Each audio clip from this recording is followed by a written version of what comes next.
Well, you can't kick off a new year without making a whole bunch of promises to yourself that you're liable to break.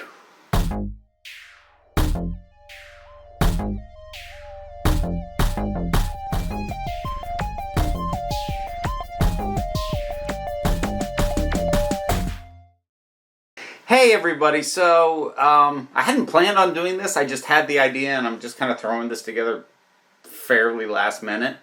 But it occurred to me that I don't really have like a proper sort of quick look back at like the channel for 2019 and kind of a look ahead to 2020 and what's going to happen.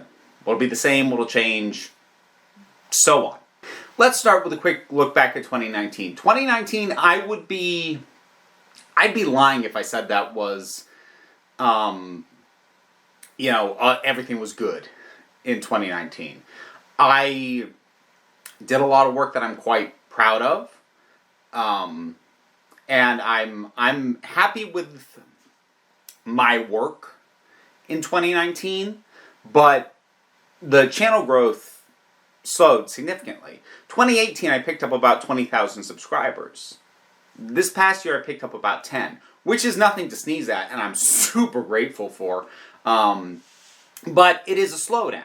So, with that in mind... Ooh, that makes me paranoid. Switch to mic in. Fuck. Okay, we gotta start over. Well, it wouldn't be a new year if you didn't make a bunch of promises to yourself that you're probably gonna break. Hey folks, I hadn't planned on doing this. I'm throwing this together very last minute, but I had the idea, so what the heck. Because I didn't actually sort of plan out any look back at 2019 and or look forward into 2020. So I'm kind of doing both in one go with this. 2019 was a little bit of a mixed year for me as far as YouTube goes. My personal life outside of YouTube was pretty good, 2019, for the most part. But as far as YouTube goes, I'm happy with my work and my output for the most part. It was a slower year for me, though, growth-wise. 2018 was big for me. I gained 20,000 subscribers that year.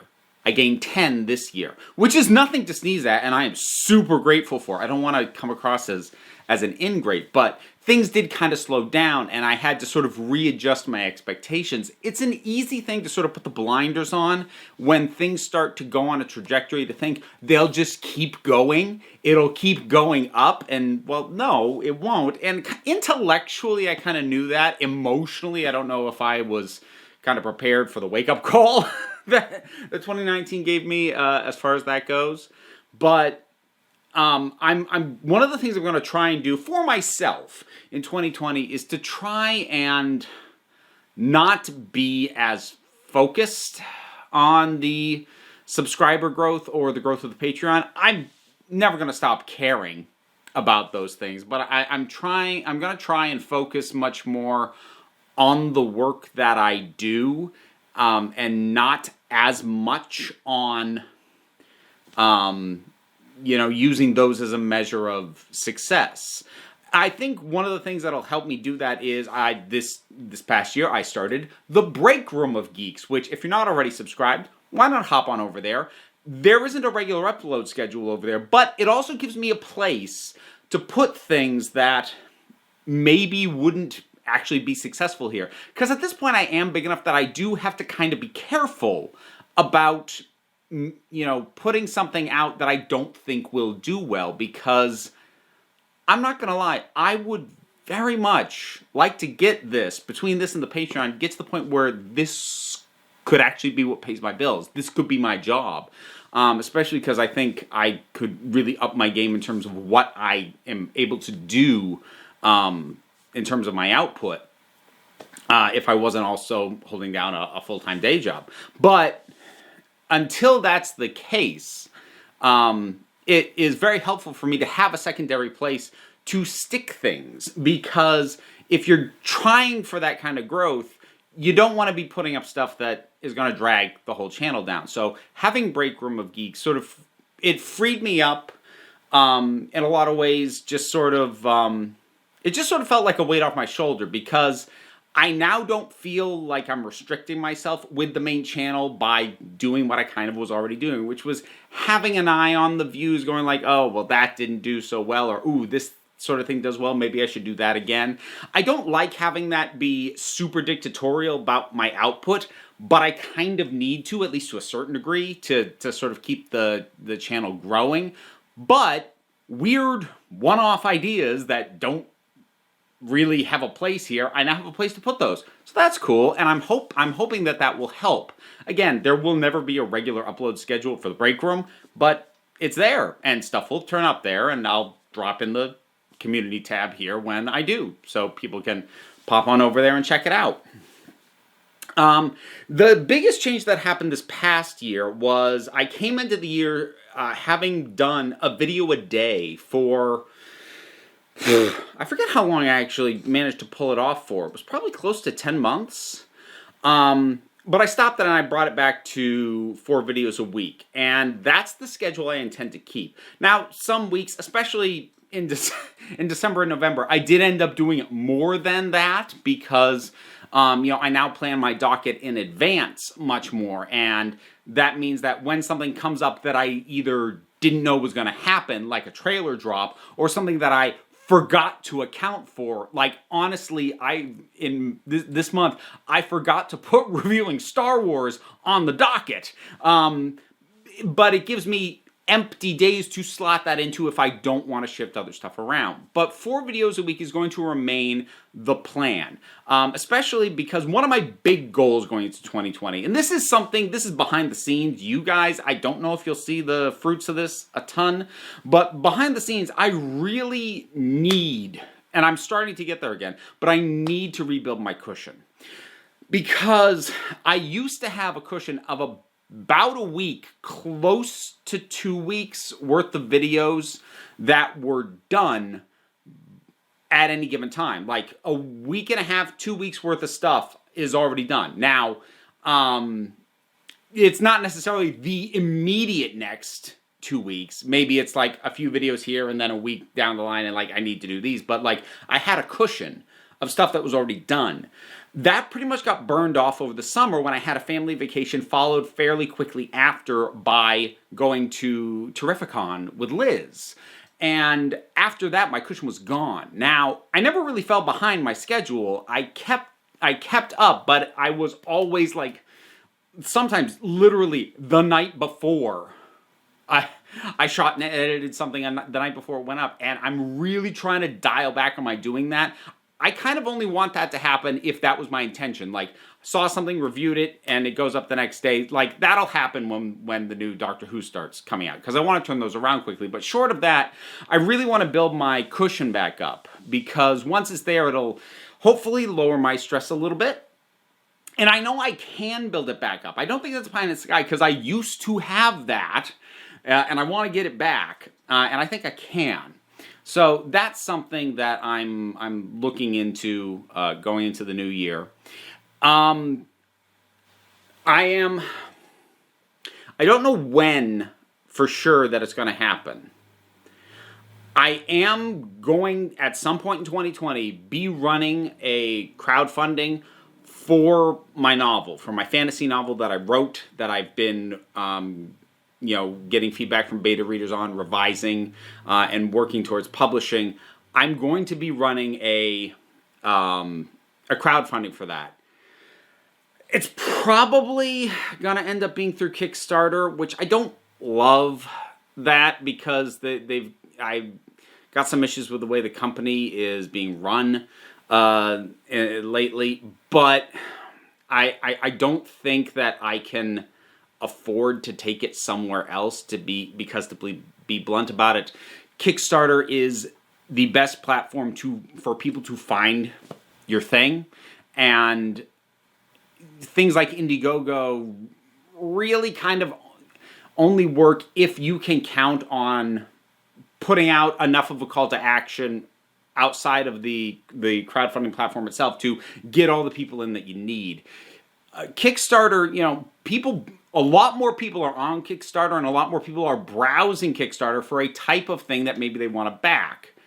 And I kind of need that. So we'll see. That's probably where it's going to end up being. And I don't know for certain when it's going to happen. I want it to happen in the first half of the year because I would like to have the book done and published before the year is over. I've been working on this thing for frigging ever, and I would like to move on. Another goal for 2020, I want to get an audio book version of the book I've already published, Skirting Gender. I want to get that done.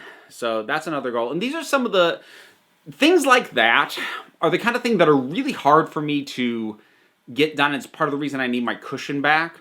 But it's also the kind of thing that I would really hope I could get done, on a more reliable and predictable schedule once, if and when this ever becomes how I actually make my living.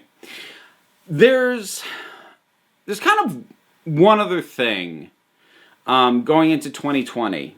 And this is something I've been thinking about off and on for the tail end of this year, which is I'm going to change the methodology behind how I present in videos. So, as I'm pretty sure you all know at this point, I'm gender fluid and I've got all this. It badly needs to be recolored. I'm trying to schedule that. But up to this point, I've really only had it down for the live streams and when I've been talking about LGBTQ plus topics. Basically, what had been happening up to this point was that the subject matter of the video was determining how I presented. If my gender fluidity felt like it was relevant to the topic, I would present with the hair down, maybe with dangly earrings, and maybe even pitch up my voice a little bit, not necessarily as a mask or something like that, but because it's something I tend to do when I'm in a more feminine mindset, so there you go. But otherwise, I had the hat, and I presented more masculine. I'm not going to do it that way anymore. Now, that's not me saying that I'm going to get rid of the hat and never wear it again, but I'm now going to just start letting me and where I'm at when I shoot something determine how I look. Within a certain degree, because, like, for the overdue Doctor Who reviews, I will still cosplay as whatever Doctor, so, like, I'm going to keep wearing the fez as I work my way through the 11th Doctor stuff. So, like, that won't change. But other than that, I'm not going to present the way that I think looks best. Because, honestly, that was part of why I did what I did. Part of me was always kind of afraid that if I looked like this in the thumbnail, or if, as soon as somebody clicked on it, that there would be a chunk of audience that I would immediately lose, who would look at me and go, I don't want to hear from somebody like this, and they'd click off and go away. And to a certain degree, that's probably even true. But I've reached a point where it's better for me and my sense of self to stop worrying about that. And the funny thing is, I also know that worked in the opposite direction as well, because I've had more than a few people tell me, leave comments saying, I used to get your stuff in recommendations and didn't click on it for a long time because with your hair up in the hat and the glasses, you looked like the kinds of geeky channels I avoid.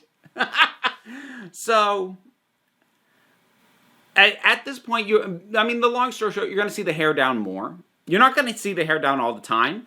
Some days, I frankly want to wear the hat. And on those days, I will. Also, some days, I just think my hair looks like trash and I don't want to deal with it. And I'll probably wear the hat then, too. But I'm going to stop presenting in a way that is quote-unquote topic appropriate.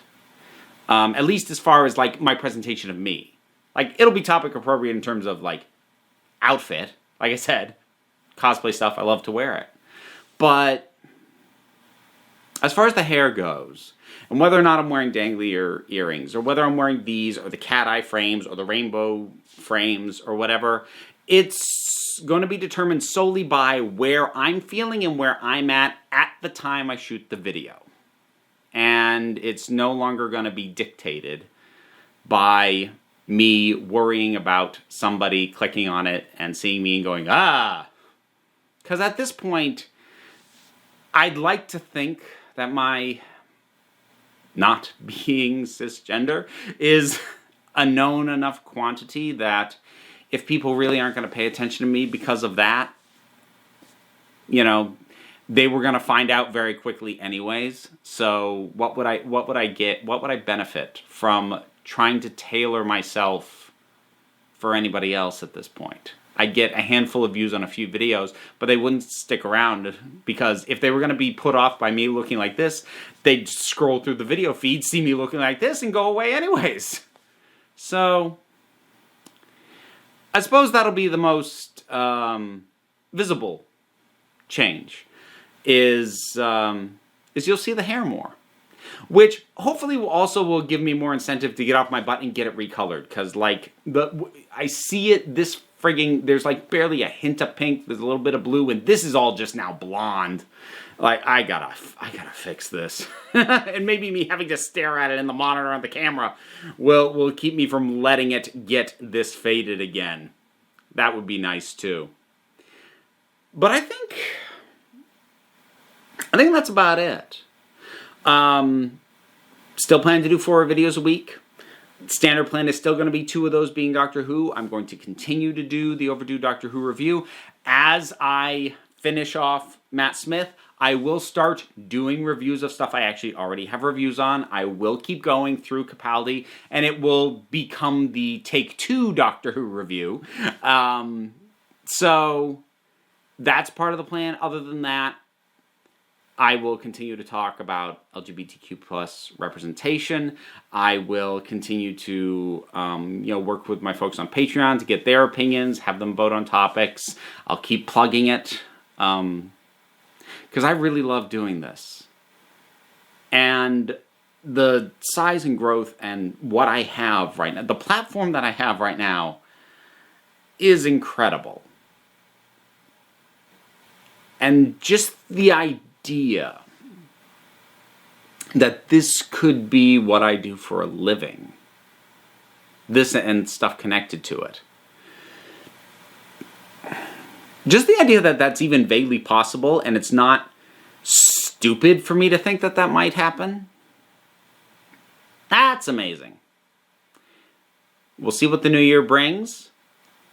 I don't know if I'll get there. I don't know if I'll ever get there. But I'm going to keep working, going to keep plugging away, and hope you'll stick with me. And I hope you have a good new year. So, all the usual stuff, you know the deals. Links and buttons and likes and subscribes and comments. I love hearing from folks. Patreon link is in the description. Yeah, I know. All those things that you can do, but you don't have to, because I'm sure you've got your own resolutions to worry about. Plus, at the end of the day, you're the council. I'm just running the meetings. And until next time, this council is adjourned.